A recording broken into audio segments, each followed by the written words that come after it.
Briefing on saving Ukraine's children. Today, we're going to hear from an excellent panel who are doing just that, working in Ukraine to save children.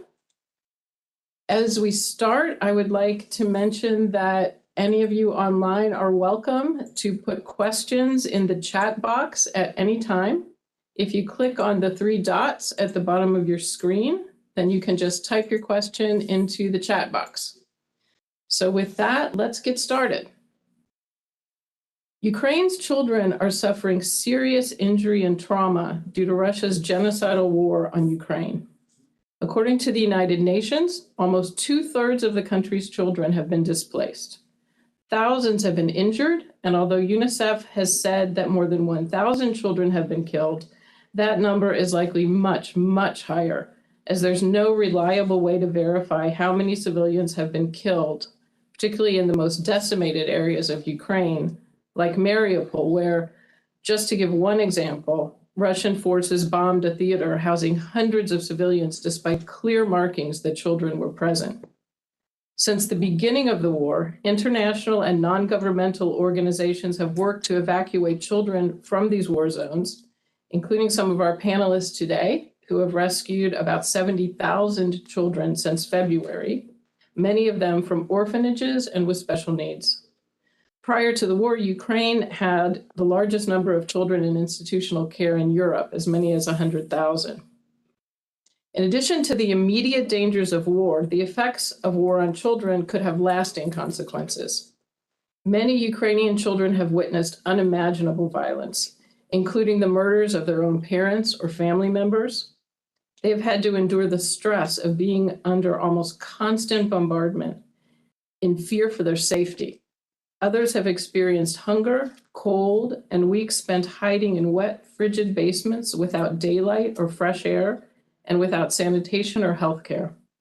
This constant stress takes a heavy toll on the youngest victims of war. Moreover, disruptions to education may never be fully recovered. In this regard, I would like to recognize the Ukrainian government's exceptional campaign to keep children linked to their schools by mobilizing the remote learning infrastructure built up during the COVID-19 pandemic, as well as the many European countries which have opened their schools to Ukrainian refugee children. Ukrainian children are also being forcibly taken to Russia and put up for adoption into Russian families in an apparent effort to assimilate them, a practice that genocide scholar Timothy Snyder has said could be considered genocide under the 1948 Genocide Convention. The US State Department has said it has reliable information that Russian authorities have deliberately separated Ukrainian children from their parents during so-called filtration procedures and abducted others from orphanages before putting them up for adoption inside Russia, and estimates that the number may be as high as 260,000. Disgustingly, Russian propaganda cynically portrays its adoption of Ukrainian children as an act of generosity that gives new home to helpless minors. Russian state media show local officials hugging and kissing newly arrived Ukrainian children and handing them Russian passports. Ukrainian orphans and unaccompanied minors are also vulnerable to falling prey to human traffickers. Thousands of displaced children in Ukraine have been unaccompanied, either because they were evacuated from state care or because they lost their parents or caretakers in the war, making them more vulnerable to falling prey to human traffickers. As refugees, they need to be securely tracked and transferred into national child protective systems so they do not fall prey to human traffickers or otherwise disappear. Particularly at the beginning of the war, many children simply passed through borders and may have gone missing. I look forward to hearing from our panelists how they're working to address these issues and support Ukrainian children. And with that, I will introduce our panelists. We will hear first from Mr. Mykola Kuleba, who is the director of the NGO Save Ukraine, which was established in 2014 to provide assistance to vulnerable populations in the war zone in Ukraine. Currently, Save Ukraine is providing assistance to orphans, children with disabilities, and low-income families affected by the war in Ukraine, and is conducting evacuation operations of children. Previously, Mr. Kuleba served as the Commissioner for Children's Rights in the Office of the President of Ukraine. Then we will hear from Mr. Dmytro Filipenko. He's the International Government and Donor Relations Director of Save Ukraine and is responsible for raising awareness about Save Ukraine's activities. Mr. Filipenko has many years of experience working with international NGOs and also with the Ukrainian government. Then we will hear from Dr. James S. Gordon, MD. He is the founder and CEO of the Center for Mind-Body Medicine, which has been helping the people of Ukraine to heal from the psychological trauma and stress of war. Dr. Gordon is a clinical professor of psychiatry and family medicine at Georgetown Medical School and chaired the White House Commission on Complementary and Alternative Medicine Policy under Presidents Clinton and G.W. Bush. He is also the author of the book Transforming Trauma, The Path to Hope and Healing. So with that, I will turn it over to Mr. Kuleba for his comments. Thank you so much. Dear participants, friends, colleagues, I'm CEO of Save Ukraine, who are biggest network of NGOs and volunteers who rescued more than 70,000 women and children from combat zones during these 9 months of war. I plan to start my speech with information about forcible children's deportation, but I can't stay silent about the terrifying latest news. As Dmytro Lubinets, Ukrainian Parliament Commissioner for Human Rights, informed today, the occupiers are torturing Ukrainian children and have even set up separate torture chambers for this. One such case was in Balaklia, Kharkiv region. The boy was liberated. The boy was kept in the torture chamber for 90 days. He was cut with a knife. Parts of his body were burned with a red hot iron. He was taken to a fire squad several times, which shot over his head in a mock execution. At the same time, there was a cell for children in one of the torture chambers in Kherson. This is a damp room with softened, conditioned, 3 thin cubics on the floor. Children were kept there who, according to the occupiers, had put up resistance. They were given water only once every 2 days. They particularly did not feed them. They used psychological pressure. They said that their parents gave them up. So it appears that Russian forces are punishing Ukrainian children who support Ukraine, whether by having pro-Ukrainian information on their cell phones, expressing solidarity with Ukraine, or otherwise supporting their homeland. Just imagine who we are dealing with, people who are torturing children. With the start of Russia's war against Ukraine, this disturbing information about the deportation of Ukrainian children to Russia began to resurface. The first cases were reported back in 2014. With the beginning of a school-scale war, this phenomenon quickly became overwhelming, massive. Russians have been kidnapping Ukrainian children since 2014 under the guise of an evacuation.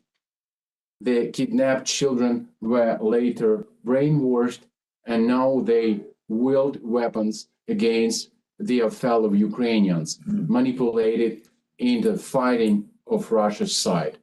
As of December 12, according to the Ukrainian state portal DTV or Children of War, Russians deported 13,124 children. However, Russian media report a horrifying number of 712,000 deported Ukrainian children. The occupiers are kidnapping Ukrainian children to the Russian Federation under the guise of an alleged evacuation and leisure. International humanitarian law classifies such actions as a war crime. Deportation and forcible transfer of persons is a crime against humanity under Article 7 of the Rome Statute. of the International Criminal Court. Ukraine and the international community should take every measure possible to develop mechanisms for the return of Ukrainian children forcibly deported to the Russian Federation. Our children must return home. There is every reason to believe that such abduction of children has been planned. First of all, the kidnapping of Ukrainian children is controlled by Russia at the highest state level. On October 26, Maria Lvova-Belova, the Russian President's Commissioner for Children's Rights, announced that she had adopted a boy kidnapped from Mariupol. That's right. An ombudsman shows the entire civilized world how to illegally adopt kidnapped children from another country with no repercussions whatsoever. Also, according to her words, during that period, 350 orphans from the east of Ukraine have been placed to foster families in 16 regions of Russia. Secondary, the fact that the deportation campaign was planned in advance is also confirmed by the fact that Ukrainians, including children, were taken to filtration camps before being distributed to the regions of Russia. After going through the filtration, they would find themselves in Russia, and the process of their legalization, forced assimilation in the Russian environment would begin, especially through the procedures of establishing guardianship and consequential adoption. As a matter of fact, the Russian president simplified the process of granting Russian citizenship to Ukrainian children. And unsurprisingly, the process of adoption was simplified as well. Back in July, Russia acknowledged the kidnapping of more than 2,000 orphans from Ukraine during the first 5 months of full-scale war. However, Russian authorities called this kidnapping and evacuation to their territory. To encourage ordinary Russian to adopt forcibly removed children, they offered a one-time payment of maternity capital and state aid. This is 20,000 rubles, approximately $300 per year for each adopted child, and about 150,000, it's approximately $2,000 for a child with a disability for a year. A child older than 7 years, adoption of siblings too. It's known that over 1,000 children, Ukrainian children deported from demolished Mariupol, were given up for adoption in the Krasnodar region of Russia alone. The Department for Family and Childhood Affairs of the Krasnodar region reports that the children who were kidnapped from the city destroyed by the Russian military will now live in Tyumen, Irkutsk, Kemerovo, and Altai Krai of Russia Federation. There is another proof that the deportation was meticulously planned. This entire time, propaganda relates to Ukrainian children has been actively distributed in Russia, and the message "Детство возвращение," it's like childhood the return. It's being spread among Russian. This title embodies the essence of deportation, the return of allegedly lost Ukrainian to Russia under the genocidal idea of one nation proclaimed by Putin. There are reports of propaganda series about children from Donbass adopted into Russia families being aired in Russia. The series mentioned that over 150,000 minors were allegedly evacuated from Donetsk and Lugansk region. Geographically, deportations took place in a lot of places. Ukrainian children were kidnapped from all temporarily occupied regions of Ukraine: Kharkiv, Chernihiv, Zaporizhia, and Kherson region. At the same time, under the guise of evacuation from bombing, the forcible deportation of children from the Ukrainian territories occupied by Russia prior of 24 February also began. The main destinations of deportation were not border regions. The Russian authorities made a conscious decision to resettle deported children into the territories thousands of kilometers away from Ukraine. And a few words about the danger of this illegal adoption procedure. As a result, the adopter can change not only the child's first and last name, but even a date of birth. This means that it will be very difficult for us to personify and identify our children in the future. After the adoption of this absurd law, Ukrainian children will be adopted according to a simplified procedure, and their documents will be destroyed, which is a sign of the genocide of the Ukrainian people and a violating of the Rome Statute of the International Criminal Court. And adoption is, according to the laws of the Russian Federation, a secret. If the adopter keeps the adoption secret, then it will be incredibly challenging to find where our child is. Ukraine does not have the exact information on how many children were forcibly passported by Russia. And of course, the aggressor country does not respond to Ukrainian official requests for clarification of information about Ukrainian children.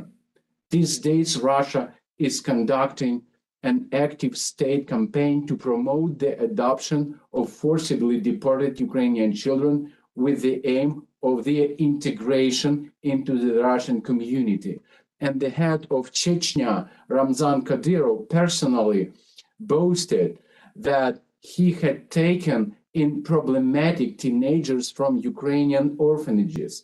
Kadyrov now threatens to place deported Ukrainian children into military patriotic education. Why Russians are doing this? First, they are trying to compensate for their demographic losses. For every Russian soldier killed, 7 to 8 Ukrainian children were kidnapped.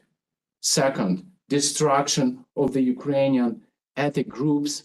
Instead of killing Ukrainian children on spot, they are abducted and re-educated. Third, illustrating propagandist narratives for the ordinary Russians. One nation. We are rescuing children from Ukrainian Nazis. And fourth, brainwashing children in order to send them to the next war in Ukraine.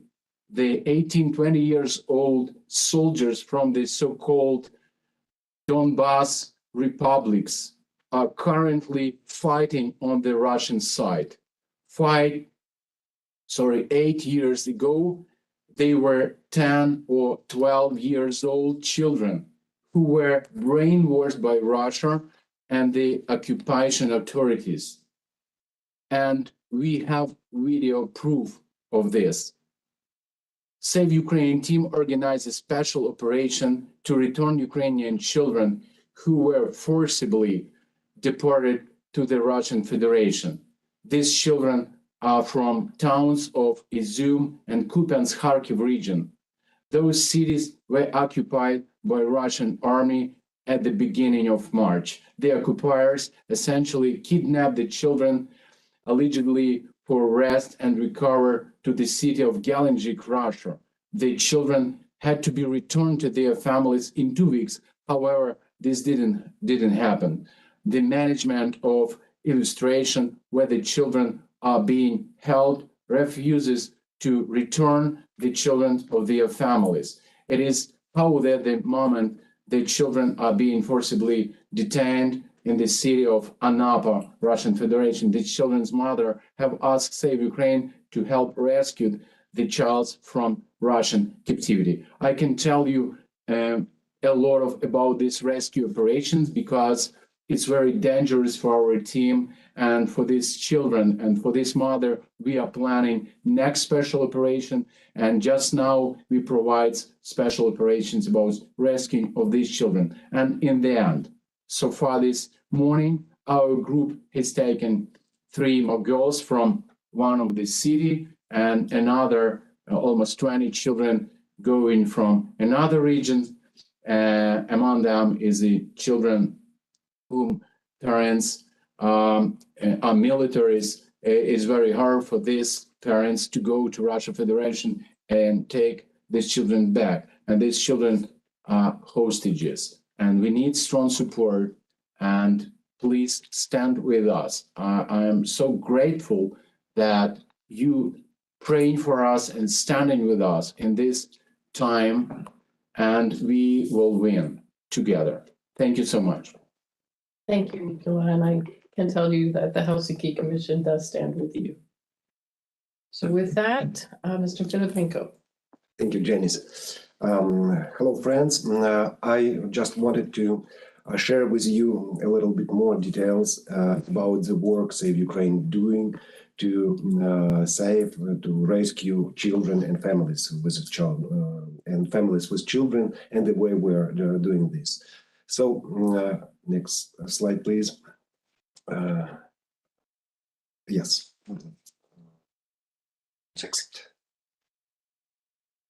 Next. Yes. No. Yes. So the way Save Ukraine is conducting its activities is the following. We have 24/7 hotline, which was supported and launched with kind support and aid provided by USAID. We have more than 28 operators working there 24/7, receiving the calls. And as you can see, it's about 325 calls per day.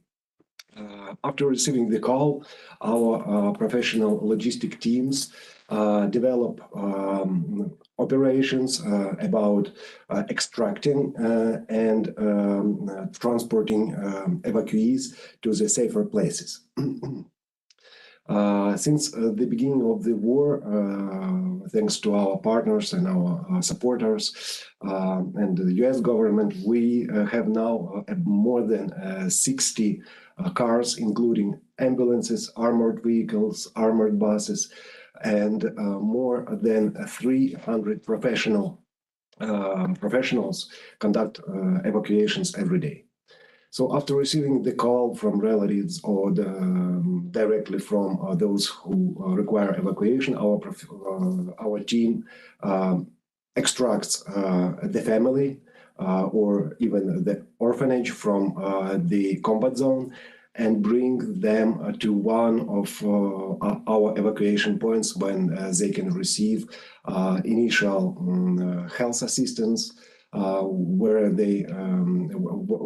we do assessment of their needs and the scale of trauma they have. And after that, next slide, please, we evacuate them to one of our 15 hubs. In these hubs, families and children can stay up to several days, where we conduct more grounded assessment and actually help people either to find place where to live with relatives, with friends, but there are many of those who lost everything and don't have neither relatives nor friends where to stay. And in this case, we we suggest them and we invite them to one of our programs, our long-going programs that Save Ukraine developed by itself. Also, during the evacuation, we have a special program, so-called Life Pack. It's a life pack that contains everything needed for more than 3 days of life for children, and includes power bank, tablet, food, hygiene. Everything is needed for 3 to 5 days for every child, and every child rescued from the war zone receive this life pack for him. Going further, next slide, please. I would like to tell you about our separate programs. So,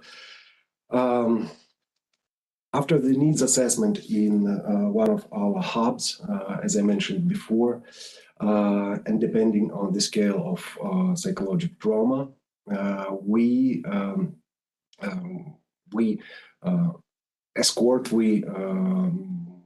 invite evacuees to our Hope and Healing Centers.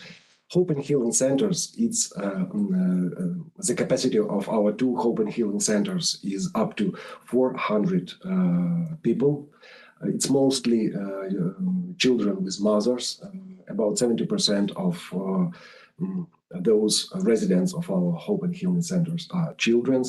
And in these Hope and Healing Centers, we provide them with psychological assistance, with rehabilitation, with integration into the community. And these families, children and mothers, they can stay in our Hope and Healing Center from 3 up to 9 months, depending on the scale of trauma and depending on details for rehabilitation. As you all know, this war brought up the issue of sexual abuse, and we know many examples from Bucha, Irpin, Gostomel. And for those victims of sexual abuse, Save Ukraine has launched Sexual Abuse Survivor Centers. It's a specific rehabilitation center for women and children. And unfortunately, this center has enough work to do during this war. Also, there is another category of people, elderly people left alone, and who are not able to look after themselves, and who don't have neither kids nor relatives, but still require assistance, including medical assistance, including psychological assistance. And for this category of people, Save Ukraine has launched Elderly Care Home program. The center that helps elderly people with rehabilitation and with medical assistance. Next slide, please. Another program, which is one of our major programs in Save Ukraine, is the Fourth Home program.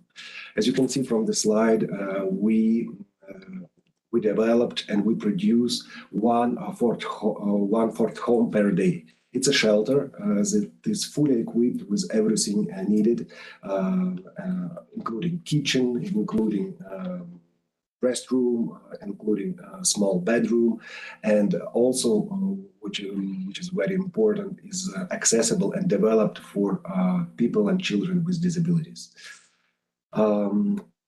As I said before, we install one shelter, one fourth home per day. And after the rehabilitation in our Hope and Healing Center, those families who lost their homes, who lost everything and don't have any means for further existence, we invite them, we provide them with the possibility to live in this fourth home at least for 1 year. We take on us all responsibility with food, with medical assistance, with with everything they needed. And these houses, tiny houses, are installed in local communities, mostly in Western Ukraine. Some of them, about a dozen of these Fort homes, were installed in Bucha and Irpin for those families who are restoring their apartments, restoring their homes. And after they will finish that work, these Fort homes will be, new families will be moved into these Fort homes. Another very important program for us is community centers. It's actually one of our focuses in Save Ukraine, and we are also very grateful for our partners, USAID, who supported the launch of first community center in Kyiv. So far, by today, we have 13 community centers working in different regions of Ukraine. And the approach of these community centers is provide services for internally displaced families. Provide services such as education for children who, as all of you know, after COVID, after the war and the destruction of our critical energy infrastructure, we don't have electricity, and children are not able to follow education process as appropriate. But in these community centers, they receive educational assistance, psychological assistance, leisure. So mothers bring children in the morning and take them back in the evening, having time to find a job and to deal with other urgent issues. I can tell you even more about our programs, but please visit our site for our website for more details, and please support us with everything we do. We really require your assistance. Thank you for such a long speech. Thank you, Dmytro. So, Dr. Gordon. Thank you, Janice. And I just want to acknowledge Mykola and Dmytro for extraordinary work that they're doing. You're hearing a little bit of it. I had a chance to be with them and to work with children and adults in one of their centers for hope and healing. And actually, the name of Hope and Healing Center is developed by James. After his visit to our rehabilitation center, we named it Hope and Healing. And Janice, thank you so much for bringing us together and having us here. Mykola, as you were speaking, tears came to my eyes as you were talking about what's been happening most recently to children of Ukraine. And I want to acknowledge that and acknowledge that this work with traumatized children is very profound work for those of us who are doing it, whether it's Mykola and Dmytro and their really wonderful staff, some of whom I met, or whether it's others who are coming, as I and my team are, from the US to work with them. It's very profound, it's very moving, it's very disturbing. And so I appreciate the efforts that you're making to do whatever you can to bring the children back, as well as what we're doing. What I want to talk about is give you all a little bit of a feeling for what's happening. Francois, could I have the next slide, please? What's happening to the children. And I use this drawing as an example because for me, it summarizes so much of what's going on. This was done by 8-year-old Sophia, a little girl in Irpin, which is the next door community to Bucha, where so many people were killed and so many terrible things happened. Now, Sophia had left Irpin and sort of was able to escape and had just come back when I met her. And if you look, at least on my left, there's a drawing of a little child on the ground, and the red is blood that the child is covered with. And you can see a weapon and a bullet that has killed that child. You can see the X's in the child's eye. And that's a Russian soldier now covered up. Behind the Russian soldier is a Ukrainian soldier. This is what Sophia told me. And the Ukrainian soldier was able to kill the Russian soldier. But after a few moments, as Sophia and I were sitting there and looking at her drawing, she did something else. She drew in what looks like a plane overhead, and then she covered the Russian soldier with the red of blood. And what she said to me essentially is that you can never be sure the Russian soldiers are dead. You can never be sure the threat is over. And this is what, whether the child has actually been kidnapped or whether the child has been tortured or whether the child, like the majority of Ukrainian children, has simply watched the violence and experienced the fear. Every child, I would venture to say, in Ukraine is uncertain about what's going to happen next and is in fear. Next, please. This is a picture. I'm there with Sophia and her brother with the drawings. This is in a park. And Irpin's a lovely little park. And the chestnut trees are there. And it's just in the middle of what has been a scene of slaughter. Next slide. These are some of the figures about the trauma that's come to children in Ukraine. I think Janice said this earlier. Somewhere around 60%, maybe a little bit more, of Ukrainian children have been forced from their homes. And if any of you has had the experience, even of moving from a home, a place where a child has become comfortable, just think about that and multiply that by 1,000, about losing your home because it's not safe to be there and you don't know where you're going and you don't know if you'll ever get back. The statistics about 3 million children are at potentially risk of, quote, mental disorders, unquote. Perhaps that's true. I would say, though, and the children who've left Ukraine have high rates of psychological distress, and you can read the figures for yourself. But I think the bottom line is what I've bolded at the bottom of this slide. Every child in Ukraine and all Ukrainian children who have left are experiencing some level of distress. That doesn't mean they all should be psychiatric patients. I don't mean that at all. I mean, this is the state of being, the normal state of children in Ukraine, and we have to address it as a population-wide issue and challenge, and I'll come back to that in a minute. Next. This is in Lviv, and this is Alexandra, who fled Mariupol, one of the sites of the most damage to children and adults and to everything in the city. And he's on his way to Poland, but what's most on his mind, and I don't know how well you can see it, is the grave of his cousin, which is marked by a cross in this drawing. So it's that kind of red piece in the middle. So this is to my point. This is what's on his mind. He's 1,000 kilometers away or more. He's on his way out of the country. Most of his family is safe. His older sister happens to be fighting with the Ukrainian army. Next, please. And this is Angelina, and I visited with her in her home, and this is the basement where she spent 10 days in Irpin with her family. And you can see perhaps on the side of her house it was shelled, and the car was shelled, and friends were killed, and neighborhoods were destroyed. I put her up here to remind us that the recovery from trauma is not primarily about doctors like me, psychiatrists like me, treating children.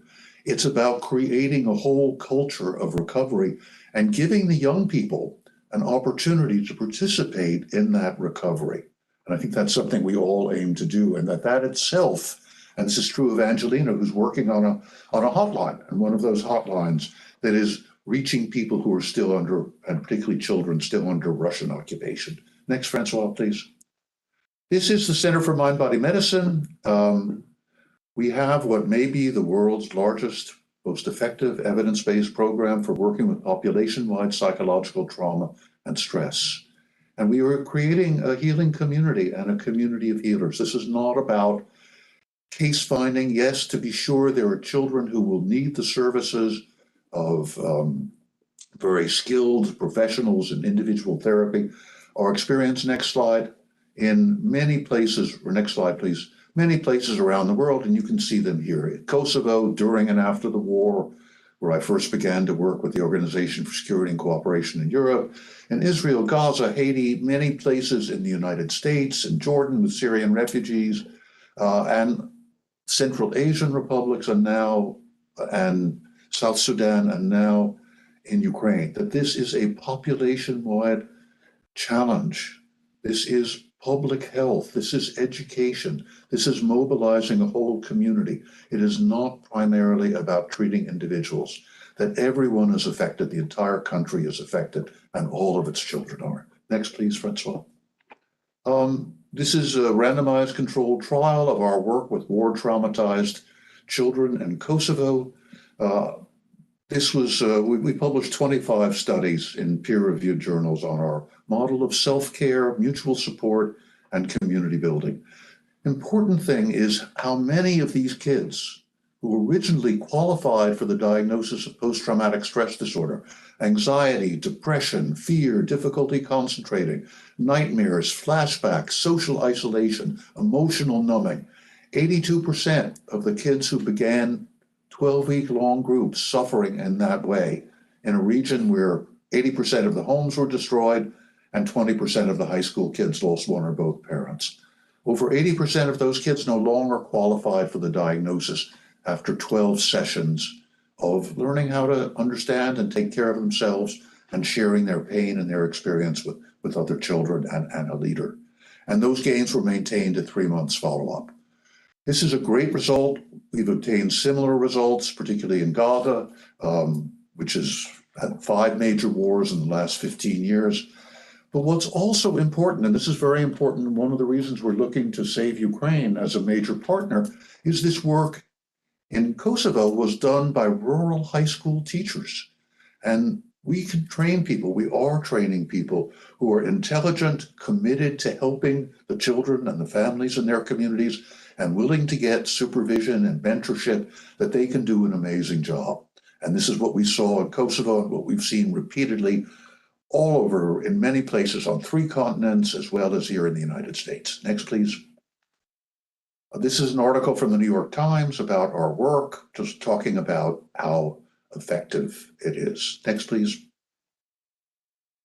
We are moving ahead, and I suppose people can have access to these slides if they like. And, we're moving ahead in Ukraine. We've already begun training 270 people online, mostly psychotherapists and other community leaders, to do the work in Ukraine. We're continuing to work with those 270. We have 800 people on the waiting list, and we have major partners, several of whom were introduced to me by Save Ukraine, who are ready, willing, and eager to bring several thousand more people for training. Next, please. We're expecting to continue with these emergency trainings, which are basic self-care skills, giving people, including very young children, the understanding and the experience that they can change how they feel, that they have that capacity. One of the worst things about trauma and of traumatized children in Ukraine is they feel like Sophia, there's no control. Everything is out of control. We can't do anything to help ourselves. And we can, in places like the Centers for Hope and Healing, the community centers, we can train the staff to teach the children that they can help themselves. Next, please. We have many partners in addition to Save Ukraine in Ukraine, and our goal is to fully train and mentor a minimum of 3,000 in Ukraine. I hope actually the need is far greater than that. Next, please. This is a copy of my book, a nice, which describes the method that we use. It's all about teaching very basic, simple self-care skills that have a profound effect on our biology and our psychology. And the book, which is being translated into Ukrainian and Polish and number of other languages, it can be a very helpful guide. And we leave the book with the people, and children down to the age of 10 or 11 are very capable of reading and using this book. Next, please. And this is contact information for me. You're welcome to get in touch with me at the Center for Mind Body Medicine. And thank you, my friends from Save Ukraine, Mikola, Dimitro, and thank you, Janice, for bringing me here. Thank you very much, Dr. Gordon. For those of you online, I would just like to remind you to please type any questions you have in the chat box, the 3 little dots on the far right-hand corner. I'm going to take the prerogative as the moderator and ask the first question. You've all talked about the scale of the trauma. Dr. Gordon, you actually said pretty much all children in Ukraine. And obviously Ukraine is a large country. So we're talking about literally millions of children. So obviously we're talking about an enormous scale of need. Can any of you talk a bit more about, given that scale, what can the international community do in the short term and also in the long term? Should addressing trauma be part of, for example, a post-conflict reconstruction plan? What kinds of things should we be looking at? Do you want me, Mikola, do you want to begin and then I can jump in or? Maybe you can start, then I. Okay. So I think it's an important question. I think the thing is, first of all, to understand exactly what you're saying. And the First Lady of Ukraine, Madam Zelenska, clearly understands and is advocating for mental health.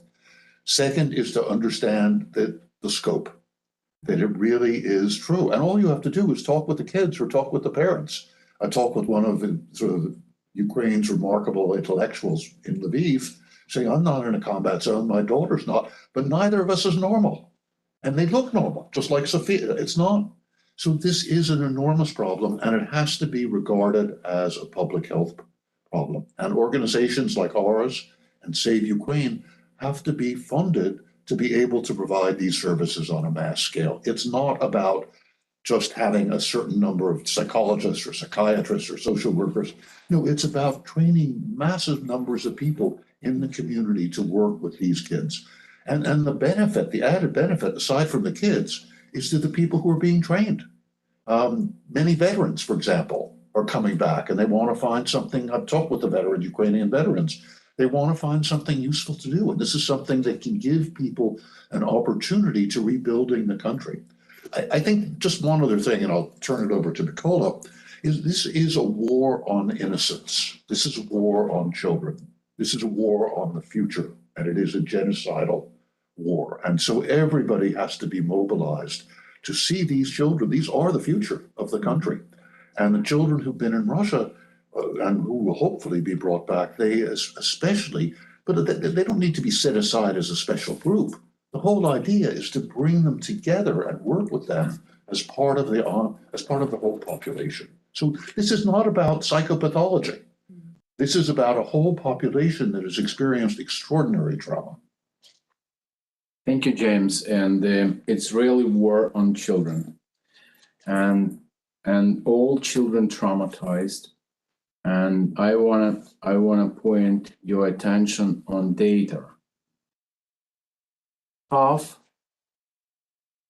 children's population, half of children's population, are not in Ukraine. As I told, more than 10% were deported and kidnapped to Russia Federation. 10% in occupation, in occupied territories. Minimum 30% were escaping abroad. And that 50% who stays in Ukraine under this challenge, everyday constant challenge of Russia. And they every day they hear alarm siren, they have to go to a basement or somebody sitting under the challenge in different cities or in combat zones. And the impact of this war is horrible. We really cannot imagine what happened, where this war will finish, will stop, after we will win. But just now we have to act, we have to do something with our kids to protect them and to heal from this huge trauma. That's why when we setting up our services in local communities, number one, it's a rescue from danger. Mm-hmm. Number two, it's a trauma healing. And number three, it's community centers which support and strengthening family and give them different type of support. It's a legal, psychosocial support, health support, especially to save children's life and to minimize this trauma during this war. One of the things that's coming to me as you talk that I think is really important for everybody to understand is this is not, and this is a misconception people have. Well, you have to wait till the war is over and then it'll be post-traumatic healing. No, the time to begin is now, and to give kids the tools and the support that they need to deal with the ongoing stress and trauma. Thank you, Jen. It could be late. if we will wait in 1 month or 1 year, it could be late when child will have serious problem. I would like to complement and maybe talk a little bit about potential solution for this issue. I totally agree that we could not wait until the time when we will win this war, and we should act immediately. I want to thank our international partners, U.S. government, for the support in United States are providing to Ukrainian government, and we totally understand that all that support received by Ukrainian government is now focused on military operations, on defense of our territories, on health for our soldiers. But we are also very grateful for humanitarian assistance of the international community, and it's really very needed, but unfortunately it doesn't resolve the problem, the long-standing problem with rehabilitation. So talking about potential solution, maybe there could be created some niche for a non-governmental sector, such as our organization, for example, that is focusing on trauma healing, on rehabilitation, on continuous support for children with education and psychological support. So maybe there could be found some solutions for U.S. government to support Ukrainian local organizations or international organizations to work with trauma healing, with rehabilitation processes, with for children and for families with children, as an idea. Thank you, Dmytro. And I think that actually just answered one of the questions that I see online, which you directed your answer to the United States, but I think it's equally applicable to the question, which is what more can the international community, including the EU and EU parliamentarians, do? So I think that's the same answer for all of us. Another question that we have online has to do with reunification, family reunification. Mykola, you talked about when children are adopted in Russia, that they lose their identity and then therefore are very difficult to find. Of course, also we have children who either have lost their immediate family, perhaps their parents during the war, but may have more extended family, aunts, uncles, grandparents. We have children who are in state care or foster care, but may have relatives still living. What should and could the international community be doing to make any kind of records or try to facilitate family reunification? I know this was something that, of course, was done quite extensively after World War II in connection with the Holocaust. So perhaps is there some kind of a registry or something that needs to be done in this case? Everything could be helpful because we have no access to Russian territories. We are doing what we can do after liberation of territories, Ukrainian territories. We receiving information from these mothers, and we help them to go there and to receive international passports, to organize these teams, to agree with on all the way to destination where children are, to help financially, because it's vulnerable families. They live more than half year on the constant shelling in occupation. But just now they are free, but they are free from children because Russia's kidnapped their kids. That's why all information about the child, where they are, about this family, if you know something, please, we ask people, inform us, register this, to record this, and to give General Prosecutor Office. Maybe later we will be able to find children, because just now it's very hard, but why we are here too, to raise awareness about this, because we're talking every day with a lot of people, and people say, we never heard about this. We did not know that it happened now in Ukraine, or how many children were kidnapped and deported, how many were adopted in Russia Federation, because we understand that with these 700,000 children, a lot of them are with their families. But how many of them were separated in Russia Federation? How many of these parents in infiltration camps? How many of these children are in orphanages? We have any information, and we ask international community to help us to find, to negotiate with aggressor, because it's international law, and we understand that. After I told you that a number one person in Russia Federation who should protect children's rights against these rights, she break this international law, and she's bravely reporting that, oh, I adopted kidnapped child. How it could be possible? But it's possible for them. That's why any support very helpful for us, because it is our children, it's our generation. We don't want to lose this generation. We want to help them, because they will rebuild our country. As a follow-up question, may I ask about, you said half of the children are outside of Ukraine, and of course, some of those were unaccompanied minors that left fleeing the war.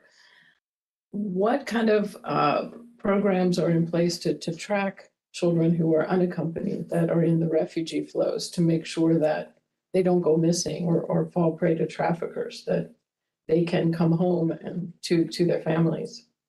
It is our call to international community, because it's different countries, different legislations. Mm-hmm. It's very hard to have one model of how to react on these cases, because we have different cases in different countries. For example, Germany, Italy, Poland. I don't want to tell about Russian anymore, because it's totally different world, different planet. Yeah, but about developed countries and their legislation, and it is more about Ukrainian government who collaborate with the government of that countries and trying to deal with each case, to return back these children, to find relatives, to send relatives to help these kids, because it's very different cases. They are very different situations. I totally agree with Mykola that depending on the country, we have different legislation. I know also that the Ukrainian government, the Ministry of Foreign Affairs, is doing a great job by engaging Ukrainian diplomatic institutions in all European countries and the United States. But they cannot do all the work by themselves. It's about really the cooperation with our international partners, who should understand what kind of problem we are facing with our next generation. So I just want to say to add to this, we worked fairly extensively in Poland, and I've been very impressed with the commitment of the Polish people, independent of the government, to take in the children, the mothers, of the psychotherapists, of Ukrainian psychotherapists that we've been training, who are in Poland, who are working with these children. And I want to emphasize, if I didn't earlier, that one of the primary groups we work with within Ukraine is psychotherapists and psychiatrists. What I'm saying, though, is that population-wide response is necessary in Ukraine and in these other countries. Exactly. So, and of course, Mykola and Dmytro are right. Each country has different rules. But those countries should be encouraged to do exactly what you're asking, to keep track of who the kids are, and to make sure.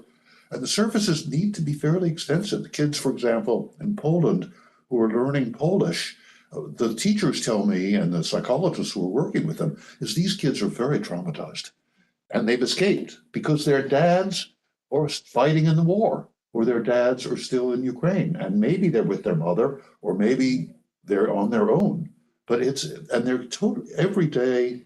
And if anybody's ever had a father, for example, who's been in the middle of a war and you can't reach them and you don't know what's going to happen to them, that's a major source of stress for sure. And we are so grateful, European countries, United States, Canada, and other countries who hosted our families, our women and children during this horrible war. It's so important and protected them. Yeah, we can hear sometimes the cases where child are separated and unaccompanied children, but it's a several situation, and sometimes it's a risk for a child, for a woman. Yeah, because it's millions of Ukrainian refugees all over the world, but a lot of families so grateful that they found a place to live, to be saved for this time during the war, especially winter time, because a lot of children and families living in bomb shelters with no food, no water, with a bad condition of life. Just today, my team from Kherson region called me and told Nikolai, we found children who didn't wash. We're not washed. Were not washed for 1 month. Yeah, because no water, and it's shellings everywhere. It's unbelievable. This actually leads to one more question, which is, it's winter now Yes. in Ukraine. And of course, we've all been seeing the attacks on infrastructure, water shortages, electric shortages, heating shortages, energy, food. What do you expect in the near term? What is this impact on children of the winter? And what can the international community do to help children get through the winter? It's horrible. If to understand better, we can stay one day on the air where is temperature minus, very cold, and we understand what is this to live months in these circumstances. That's why we launched a new project of winterization program for Kherson region and for combat zones, especially it's warming tents with generator, with food, with everything. Yeah, hot water, with the heaters to help them survive in the winter time. That's why it's our call to United States, to European countries, to whole the world. Please help Ukrainian children survive in this winter, and we will win. I believe this. We will win in this horrible war, but we have to save our kids.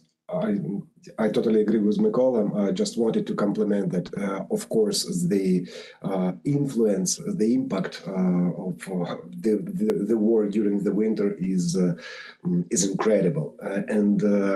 Yes, we are talking about the lack of access to education, about without electricity, children cannot be educated, get education even online.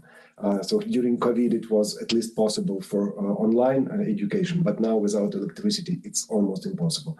But the biggest problem is actually, yes, it's survival. Survival, we will educate our kids, they are very clever and they will catch up everything, but survival with heating and with electricity, it's a crucial importance that is now. We have already addressed a lot of requests to our international partners. There are a lot of partners helping us with generators, but you can understand the scale of need, of request, and it's not enough. One thing I would suggest in response to your question, is that for people who are watching this, particularly people in the United States, but anywhere, to imagine what it's like in sub-zero weather with no heat, no water coming in. Just imagine for yourselves what it will be like where there's also continual shelling, where you're worried about family members. the amount of pressure and the amount of the threats to survival are very, very significant for every child. So we need to imaginatively enter that space, that living space of those children. And then we need to understand that the other thing that's coming out in the midst of this incredible danger and hardship is how beautiful the Ukrainian people are, how they come together, and they really are setting an example for the world, both in their seriousness of their commitment to democracy to begin with, and in their courage and in their willingness to take care of one another. And what Save Ukraine is doing is an amazing example of that. And similar kinds of things, perhaps not on that scale or as dramatic, are happening throughout Ukraine. So we need to learn from the Ukrainians, and we need to understand that they are part of our community. They are us, and we are them. And that should govern and shape our response to them. And in the case of what's going on this winter and how children are suffering through the winter, that needs to penetrate into anyone who has any access to funding or to diplomacy, who can affect the situation in any way, or access to funds. And that what is needed, once again, to repeat, are programs that really support all the children in Ukraine, that enable groups like our group, our joint partnership, and others to mobilize the psychotherapists, the social workers, but also the teachers, the leaders of women's groups, the veterans, and the kids themselves to provide support and healing. Because one of the most terrible things about trauma is the feeling of being isolated and alone and not supported from outside. So that is going to be crucial through this winter and beyond. Thank you, Dr. Gordon. That's a very good summary. I think we're about out of time. Would anyone like to have one last word? Yeah, I just want to thank you for this meeting, for these possibilities, for any support. And I totally agree with you, James, that it doesn't matter what organization, but we just want to save children's lives who won't be happy, who want to live normal life.